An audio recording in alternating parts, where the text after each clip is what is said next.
This hero may free the Mudokon race. With skin of blue and spirit guides too. Only he can save our bones from brew. But shall he fall to pluck and yoke? Mudokon nation be doomed to croak.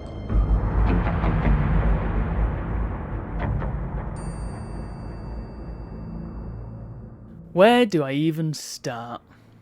The Oddworld series is perhaps best known for being atmospheric. Its CGI cutscenes are some of the best in the industry even now, and that carries through to the game itself.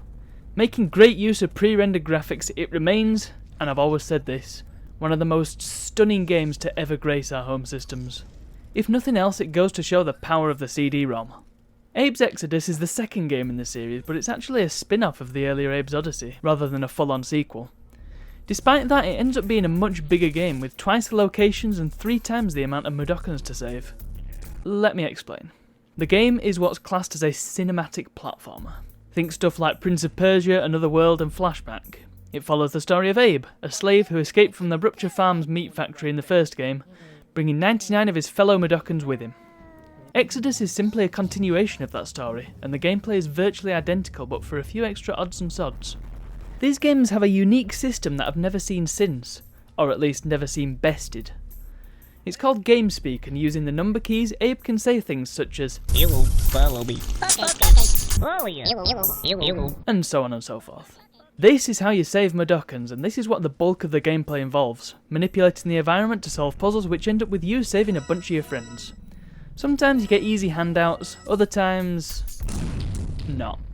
This time around, the Muds can sometimes have status effects. They can be angry, sad, hyper, or blind. The blind ones are a pain in the arse. Not that it's their fault, but gosh darn do they make a tricky situation for themselves. Hyper Muds are just as bad, as they simply won't follow instructions. The only way to get them to cooperate is to give them a right good hiding. With angry Muds, the opposite is true. You slap one of them and you're getting a slap right back. I remember a puzzle later on in the game where several angry Muds are stood in very close proximity to each other and start having a brawl. Unless you can get to them in time, they end up killing each other from the slaps. I can't remember what sad Mudokons do. I think they just don't listen to you and commit suicide if they see one of their friends die.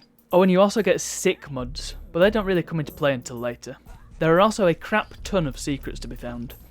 Here's a hint. If you want to find hidden areas, look for empty green bottles. It rewards multiple playthroughs, and I'm proud to say I've saved all 300 Mudokons before.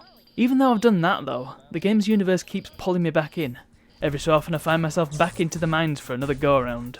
What can I say? I love atmospheric games, and I love pre-rendered graphics, and I love the 90s. There's really not much more I can say without going into an hour-long sermon about how great this game is. Which one of the two Abe games is better?